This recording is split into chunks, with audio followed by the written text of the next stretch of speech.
Week 4 of the NFL season is in the books, notwithstanding, of course, Monday Night Football, but we're here to react to what happened on Sunday today on the Locked On NFL Scouting Podcast. You are Locked On NFL Scouting with the Draft Dudes, your daily podcast for NFL and college football scouting. Part of the Locked On Podcast Network, your team every day. What's better than this? It's guys being dudes here on the Locked On NFL Scouting Podcast. We're the Draft Dudes. I'm Joe Marino from Locked On Bills. He's Kyle Crabbs from Locked On Dolphins. And we are your NFL experts here with you daily to talk team building across the league on the Locked On NFL Scouting Podcast with the Draft Dudes, part of the Locked On Podcast Network, your team every day. I'd like to thank you for making Locked On NFL Scouting your first listen every day, and a big welcome and shout out to our everydayers. You know who you are. Those of you who never miss a single episode, we appreciate y'all being here very, very much. Today's episode is brought to you by LinkedIn Jobs. LinkedIn Jobs helps you find the qualified candidates you want to talk to faster. Post your job for free at linkedin.com/LockedOnNFL. That's linkedin.com/LockedOnNFL to post your job for free. Terms and conditions apply. Joe, happy Monday to you. Happy October to you. Happy Victory Monday to those of us who are observing. And quarter mark, just about the quarter mark, the old school quarter mark of the NFL season is now here. And it's a good chance to kind of zoom out, take a look at some stuff from a big picture perspective, and ask yourself what you thought you knew and if it was right or if it was wrong. Sort of some of both, right? That's kind of where we're at. Some good takes and perceptions on teams entering the year, some that haven't quite lived up to what we thought, good and bad. But I guess before we get into all of this, man, a big congratulations to you at the start of the show here, welcoming a baby boy to the world on Saturday morning. So starting off with some congratulations. Thank you. When we do the Draft Dads podcast, we'll tell the story of the entire experience. And I'm sure it's one that some people can relate to, but definitely a very stressful start to the weekend. I'll just put it that way. I was stressed listening to the story, and I knew how it ended. Yeah.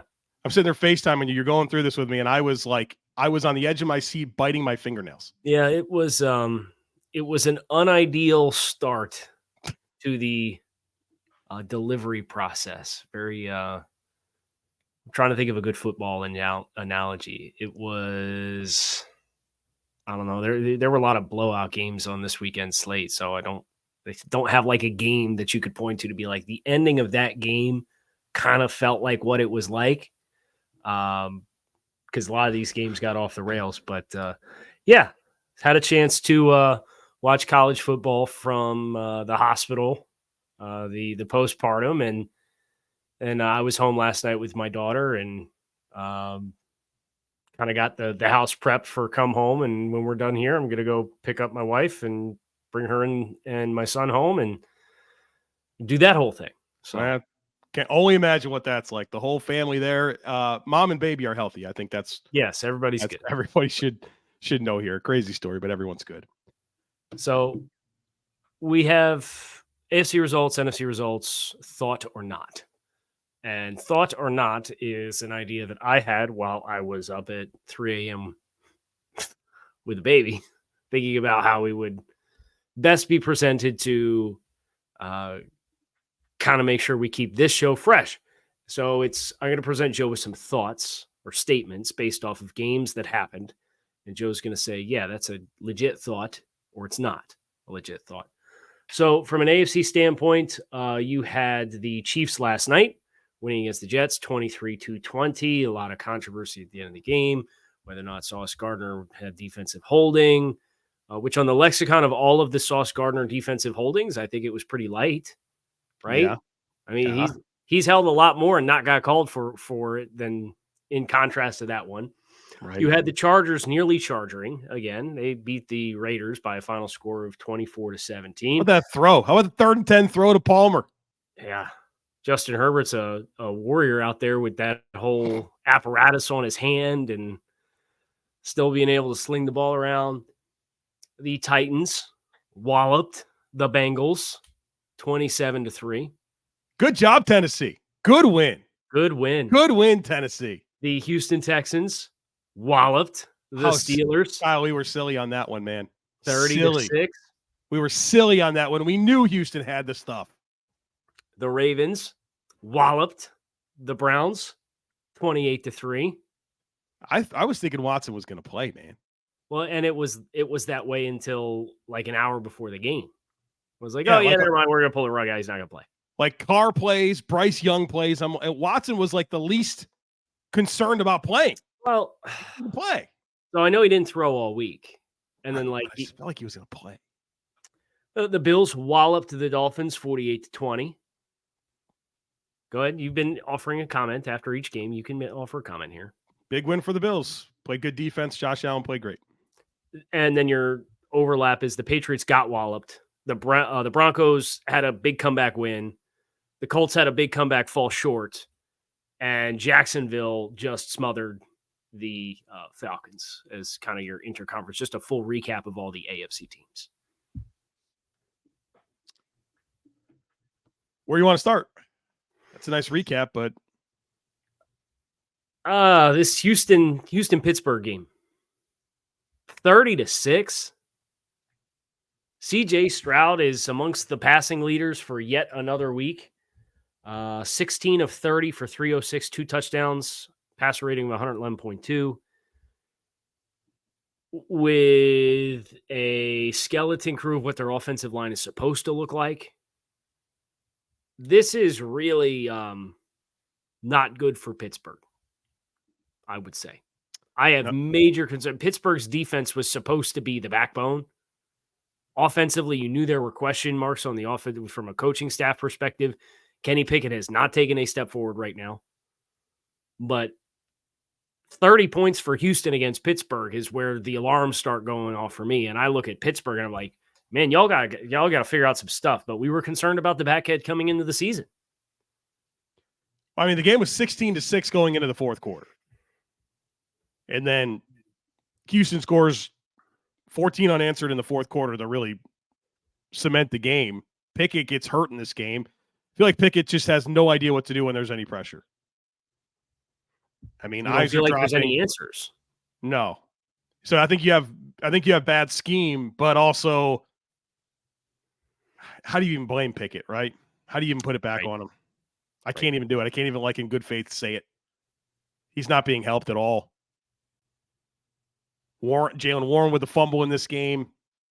Hopefully, I mean, I haven't heard anything about the extent of Pickett's injury, but I mean, he couldn't finish the game. He was limping around on a knee. Trubisky came in. But obviously, I mean, CJ stories. It's surely Pittsburgh disappointing. Whatever. Like, to me, it's about Houston. They're 2-2. CJ Stroud's playing really good football. Clearly, can we talk about Nico Collins? Yeah, Nico Collins. We watched the tape. We kind of felt this coming. I mean, and they don't even have the offensive line close to what it should be. And they're going to get some of those guys back. They won't get everybody back, but they're going to get some back. And they'll need it because they ran the ball, I think, like 40 times for like 3.5 yards per carry or whatever. Like, They didn't gouge you up. They didn't have a ton of success running the ball. Those reinforcements up front will help. But if you keep throwing the ball like this and you continue to have Nico Collins, who's getting targeted 10 times a game and making the most of it and making plays in all facets, it's going to continue to open things up. And look, let's be honest, Jacksonville has underachieved versus what our expectations were. And they had a nice win that was boosted by a pick 6 against the Falcons in London. Tennessee's 2-2. This whole division is 2-2. Right. So as you get deeper into the season, you look at what Houston has with their young guys and you're like, man, if they keep playing and they stay in this could get interesting for them. Yeah, those interdivision games are going to be huge because it looks like it's going to be pretty tight throughout. I mean, you saw it last year. Teams went on runs, both good and bad, right? Jacksonville won a bunch of games. Tennessee lost a bunch of games. So it'll play itself out. But early indication is that this is going to be a really competitive division. And while there may not be a great team, I don't think there's a terrible team based on what we've seen so far. Right. You want to get one more game in here? Yeah, I feel good talking about the Bengals and the Titans. Where, I mean, like at what point is Cincinnati just telling us that we're not that good this year? And maybe Joe Burrow's like, I get it, he's certainly not right, but at what point do you that's why you have to make decisions to protect players from themselves and like play the bit. You got to play the long game with a franchise quarterback. And if he's not, he got walloped a few times in that game too.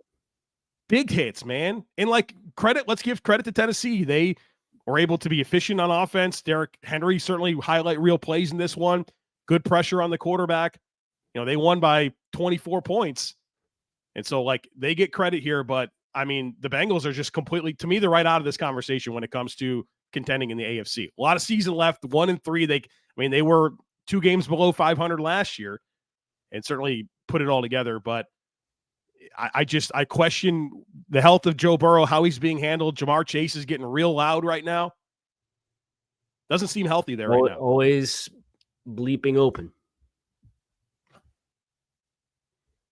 And then the offensive line's not playing well either. No, and that's the thing is we talk about this Bengals scheme. It requires Joe Burrow to be an elite processor, elite decision maker, and elite accuracy all the time.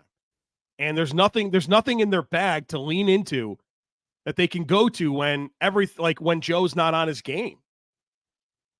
And so I think, I don't know, like some of the worst of your concerns with Cincinnati have manifested themselves already this year. And hey, by the way, T. Higgins, I believe I saw was broken ribs.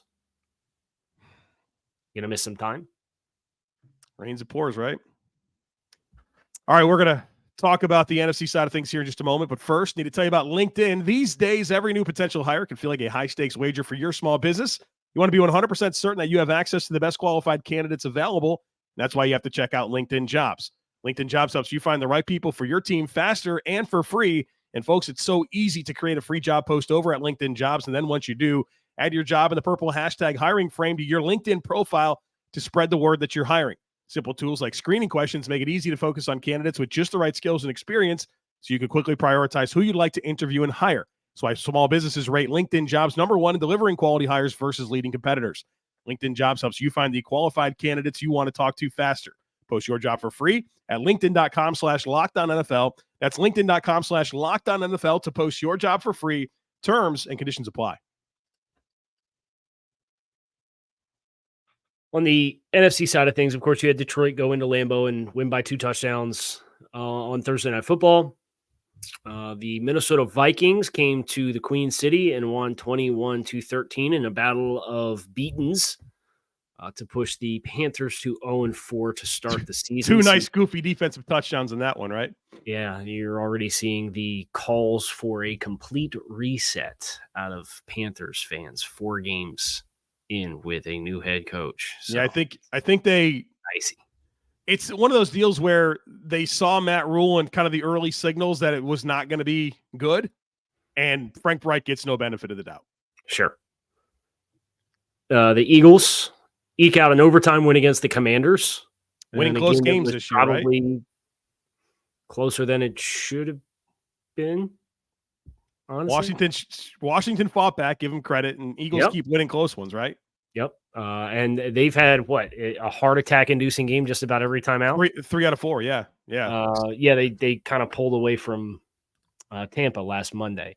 And then you had, speaking of Tampa, they walloped the Saints 26-9. I think we need to probably fill out our Tampa Bay Buccaneers apology forms. It's a really quality win on the road. Yeah. 26-9. San Francisco, good teams win, great teams cover. San Francisco covers 35-16 win over the scrappy Cardinals. 4 touchdowns for CMC. Yeah, just keeps rolling. Brock Purdy undefeated as a starter. Yeah, right. Almost a full season's worth of starts under his belt at this point. Guy's never lost. We'll see what happens next week. They got they're hosting Dallas Sunday Night Football, so we can listen to Chris Collinsworth try to manufacture another storyline like he was trying to manufacture that Zach Wilson was fixed. And Zach. Yeah, we won't go there. Monday Night Football, Giants tonight hosting the Seahawks, and then the interconference games. Atlanta offensively slept walk through another game, just refusing to involve their best players. Quarterback play probably very problematic at this stage. Hey, how about Jonnu Smith? Jonnu Smith, though, almost the highest single game tight end receiving output of any tight end in the league, though, thus far this season. 95 yards Yeah, I think I saw that was the highest individual tight end yardage mark through 4 weeks. All right. The Rams stave off the Colts. Chicago with another all-time doozy Chicago Bears thing to do. Hey, they were competitive. They were competitive. They were up, Joe, 21 with 19 minutes left in the game. I know. I'm sitting there thinking, like, all right, they figure something out this week. Have they turned a corner? Nope. And then Dallas did to Bill Belichick what Bill Belichick spent a long time doing to other teams because they absolutely smothered New England. Dallas has given up 41 points in 4 games. I think their defense might have scored more points than their defense has conceded through 4 weeks. It might be true, right? They got the pick 6 and LVE, right? Touchdowns. Yeah. Belichick and Mac Jones looked pretty frustrated last. It was in the afternoon game, but good for Dallas to bounce back, right? Not let it cost you more than it needed to cost you. Kind of a weird week. Certainly didn't play the game they expected against Arizona, but I think bouncing back with a 35-point win, kind of reassert yourself. Like, okay, they're good. Yep. New England turned the ball over 3 times, 10 first down, lost time possession by 10 minutes. 253 yards offense. Mac Jones gets sat down in that game for Bailey Zappi. 2 defensive touchdowns for Dallas. It's not looking good for New England right now. But that's more about, we want to keep it more about Dallas because we're on the NFC side of things. Deron Bland out of his mind there with the 2 picks. I mean, and they didn't even get like the big sack production you kind of thought Dallas might be able to get in this game. Only 2 sacks in the game. So big plays on defense, but coming in different ways than you kind of anticipate them. Can we talk about Minnesota, Carolina again, and just go back and we spent a lot of time throwing flowers at a rookie quarterback on the AFC side of things with CJ Stroud. This was the worry with Bryce, right? It was against a pressure-oriented defense. You hear they're reportedly looking to buy here and build. They're looking for a wide receiver. Do you think they'll call on Chase Claypool and kick the tires on that one? I'm sure you can offer bag fumble to trade 32 for Chase Claypool and then ask him to stay home a month into the next season. You want to talk about compounding your problems at wide receiver? Go ahead and add Chase Claypool to your mix. Right. Yeah. You got to figure something else out. It's not Chase Claypool. I mean, Andy Dalton threw for 350 last week with these receivers? He did. But you also look at, Bryce sacked 5 times, lost 55 yards on those 5 sacks. Fumbled that one. Had the fumble, yep. Like marginal amount of contact. Should not have fumbled the ball. That's just a team. I don't know how much better I see it getting for Carolina right now. I mean, they're in Detroit and in Miami the next 2 weeks. Yeah, those seem like not great opponents for them to have to deal with, especially with what Detroit's showing on defense. They can score, they can pound the rock. Minnesota rushed for 135, 6 yards a carry against this team. Yeah, I think that's the recipe for disaster. They get a bye week 7, and then you kind of just hope you can batten down the hatches after the bye, because then you host Houston, you host Indy. So but those games aren't the cake. Those are tougher games than we thought, right? Right. I'm not saying they're winnable games, but at least you batten down the hatches, and then on a short week you go to Chicago. So it's head-to-head back-to-back weeks, Bryce Young versus CJ Stroud and Anthony Richardson. Correct. That's fun. That's the Halloween and the week after, first week of November. I dig that. That's fun to me. So if you're Carolina, it probably gonna get a little rocky here before the bye, because you got 2 road games against teams that have a combined record of 6-2, and they're capable of scoring a lot of points. Bucs are certainly proven to be a scrappy team. That's not an easy out. They play Detroit next week, which is an interesting matchup. Week 6, they get a bye. Oh, we're into that game. We're into that window. Bye weeks in week 4. Come on, dude. Could you imagine having your week 4 bye week and then you got to play? Well, it's technically week 5. Yeah, but you played 4, so you got 13 games left. So you're going to play 13 in a row, and if you make the playoffs, you're going to play 14, 15, 16 weeks in a row. They're 3-1. They might get first round bye. Who knows? Right. They might. Someone could beat the 49ers and the Eagles, but they'll play each other soon enough here. Yeah, I think you acknowledge that New Orleans had injuries, but that was not a game that was decided by injuries, right? That was Tampa's defense, I think, played an excellent game. And, Baker Mayfield's showing a little life, maybe not DOA after all, with the concerns that you had. And you reflect on Carolina and how messy that situation was and how banged up the Rams were last year and how quickly he got thrown into the deep end of the pool. And obviously the ending in Cleveland was auspicious for Baker, but I don't know, like I'm rooting for him to be a thing. I would love to see Baker Mayfield still be a thing. I would agree. And I'll tell you this. I don't think the lows with Baker Mayfield were as bad as people wanted them to be, or people make them out to be. There's still plenty of good in Baker Mayfield's resume. And I don't think he's ever had a stable moment yet in his career. Maybe that second season in Cleveland, maybe. Where he had a little bit of momentum. And that was about it. Pretty disastrous the rest of the way for him in every scenario he's been in. So actually kind of plays out well. It's ironic that from a run game perspective, an offensive line perspective, Tampa's not good. Right? Like they can't really run the ball. They don't have backs that really move the needle. But with the wide receivers, the style of wide receivers that they have with Baker, like it still ends up kind of meshing pretty well. So it's like an interesting chemistry experiment for Tampa. And you're seeing it play out pretty well. And Mike Evans had a hamstring. I think it was a hamstring. Yeah. So he was pretty low impact in this game, but nevertheless, Tampa, they're going into their bye at 3-1, and they played their next 2 games at home. They got Detroit and Atlanta coming out of the bye. So you're talking, but October 26th, they have a short week road game in Buffalo, week 8, but you get through week 7, you got 2 home games. You could take care of business. You might have a pretty nice looking record with a lot of divisional games still left to play. This is the only divisional game they played so far. Give Dave Canales credit, right, with what he's doing with Baker Mayfield, what he did with Geno Smith last year, I think kind of what he's been able to do with Seahawks receivers and their development. I mean, the guy looks like he's on a nice path here and certainly making a name for himself in the offensive coaching world across the NFL right now. All right, Kyle's new segment, Thought or Not, coming up here in just a second. But first, snap into action this NFL season with FanDuel, America's #1 sportsbook, because right now, new customers can get $200 in bonus bets guaranteed when you place a $5 bet. That's $200 in bonus bets, win or lose.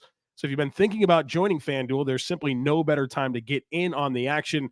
The app is super easy to use, and there's so many different things that you can bet on, including spreads, player props, over-unders, futures bets, all this stuff over at FanDuel. So visit FanDuel.com/lockedon and get this NFL season going.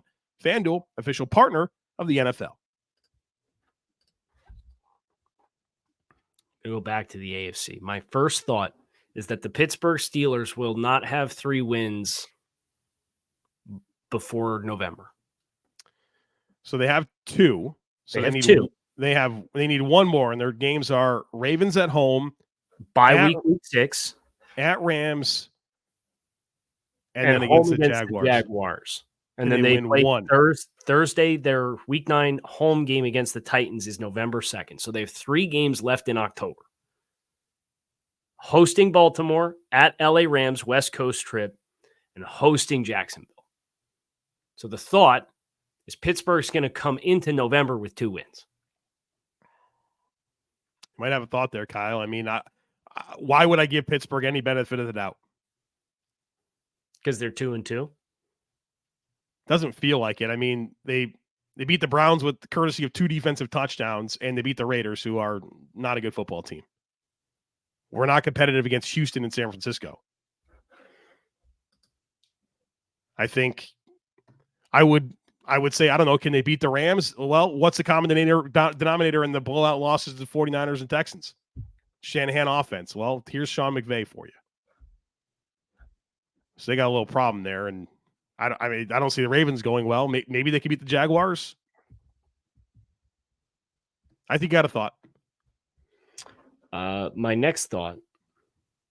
Let's go over to the NFC. And my thought is that the San Francisco 49ers will complete the prophecy. And Brock Purdy's first 16 games, he will be 16-0 as a starter. So what's he at right now? He's at 12-0. So he needs 4 more. And Cowboys, then they have 4 and then the bye. Cowboys, Browns, Vikings, Bengals. Yep. Home against Dallas. And home against Cincinnati. The other 2 are on the road. Yeah, sure, I think so. I think the 49ers have the formula for Dallas, right? Like with their ability to control the line of scrimmage and run the football. Yeah, I think you're going to see. I think it's going to happen. I think you got a thought. I agree. My next thought is that even in spite of the head-to-head issues, the New England Patriots will finish behind the New York Jets in the final AFC East standings.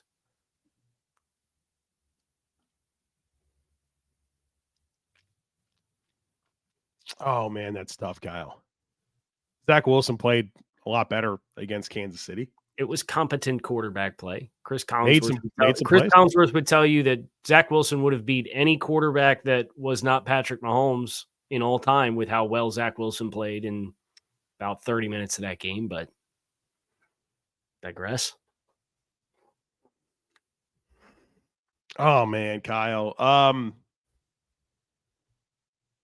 going to go with a not there. A not. You're not buying this. Not buying it. I think the Patriots finish ahead of the Jets. So the schedule softens up a little bit for New England, but not a ton.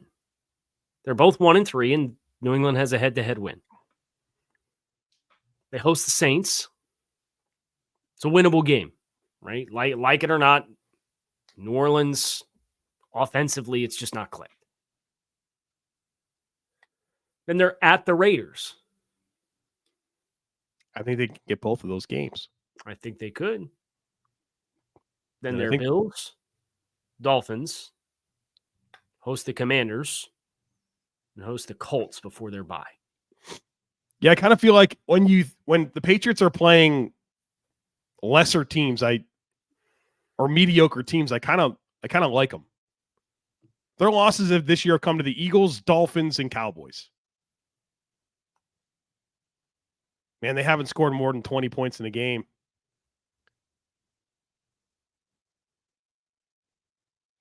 Might be talking myself out of this. Right. You sit here and that Jets defense, they still play fast. Jets have Broncos next week, and then they host the Eagles. Kind of low-key interested in that game a lot.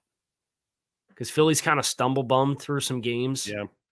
You just saw the Jets punch up on KC a bunch on Sunday Night Football. In a week where seems like there was turmoil in the locker room and the defense is turning on Robert Saleh. Well, they seem to be pretty happy. Aaron Rodgers returned and saved the day. Sat there, Aaron Rodgers is the sage voice of wisdom to come in and say, guys, stop pointing fingers at each other. We're on the same team. Let's row in the same direction here. That's paraphrasing. That's not the actual quote. I might have talked myself out of this. If you looked at all the individual units, the best unit on either side of the ball for either team is the Jets defense. Right. And they can run the ball. Quite frankly, they should have beat the Patriots when they played each other last weekend. Last game of the year. I'm very impressed that the Jets are not laying down and dying, and they were down 17-0 in the first 10 minutes of the game. And we're in a position to win the game at the end of the game. But the clamps down. Yeah, they did. Does that tell you more about the Jets or more about the Chiefs? I think we haven't seen the Chiefs be dominant really this year outside of that Bears game. So I think they're going to be okay in the long run. But the Bears game, right? Right. Now that look at what's their upcoming. They got Vikings, Broncos, Chargers, Broncos. I mean, how many points? There could be some great get-right opportunities with those Broncos game, and that What? first Broncos game is a short week at home, too, on Thursday. What's Mahomes going to do to that defense? Now, I think you're seeing the lack of wide receiver talent for KC. I mean, Jawan Taylor's just a disaster at right tackle. We kind of $20 million a year player, Joe. That's the price of signing starting free agent offensive lineman. Been better off just putting Andrew Wiley back out there for the third of that cost. Who signed for 7.5 per? Yeah. My last thought is that the Bengals will not get above 500 this season. Oh. Down bad and staying down bad. So they're 2 under 500. Cardinals is their next game. They go Cardinals and Seahawks the next 2 before the bye. So they could get back to 500. But then they play the 49ers and the Bills in back-to-back weeks. Then you get the Texans, who are not a tough or not an easy out. Then you got to go to Baltimore on a short week on Thursday night. And you play Pittsburgh, and then you play at Jacksonville. How do you look at any of these games for Cincinnati and feel like, you know what, they should have that one? How do you – I mean, I can't get myself in that position. Well, I look at Arizona. I know Arizona's a tough, scrappy team, but I still look at it and say, yeah, they should win that one. Now, if it happens twice, shame on me, because I looked at Tennessee and said, yeah, they should have that one because Tennessee's got nothing going in the trenches. And Tennessee just overwhelmed them. So, like, the games they should have, Arizona – I don't think it's crazy to say they get to the bye week at 3-3. I don't think Seattle's like a juggernaut team. I think Seattle coming, if it was in Seattle, I'd definitely pick Seattle to win the game. But it's in Cincinnati. So you say, oh, okay, cool, we're back to 3-3. You play the 49ers and San Francisco and then play the Bills, who I think are coming off their bye. They better figure it out quick. No, they get extra. They get extra rest because they're playing. The Bills are playing on Thursday the week before. Yeah. So, like, okay, cool. You got back to 500. Now you're back down below 500 too. And then in the next 2-game stretch, you got to go to Baltimore and play the Ravens on the road on Thursday night. And then in the next 2-week block, you got to go to Jacksonville. And yeah, they're playing soft right now. Like, they're not playing great football versus their potential. But it's just like there feels like there's too many bumps in the road for them to climb all the way out of the hole with what it looks like right now. Tend to agree. It's hard to write them off, you know, because I feel like I've gotten in trouble by writing teams off in the past, but it's also really hard to give them the benefit of the doubt. Doesn't look good. Do you have any thoughts? Well, I can put you on the spot, but right, put me on the spot here. Didn't know if you had one. Yeah, I don't want to force it. I don't want to force it. Okay. Well, then that's going to do it for us here on Locked On NFL Scouting. Kyle Crabbs, he's Joe Marino. Appreciate you guys checking out the show. You can find us on YouTube or wherever you listen to your favorite podcast. Make it a great rest of your day. We are going to do some big picture stuff this week. We got to comb through the league. We have our roster assessments that we're going to be updating, getting some new roster power rankings, probably looking at some coaches and asking ourselves some questions about our coaching rankings as well. We got to look at the rookie class. We got to look at free agent. Like, there's a ton that's coming. It's going to be great content. So plan accordingly, hit subscribe, follow along. We appreciate you guys checking out the show. Talk to y'all again tomorrow.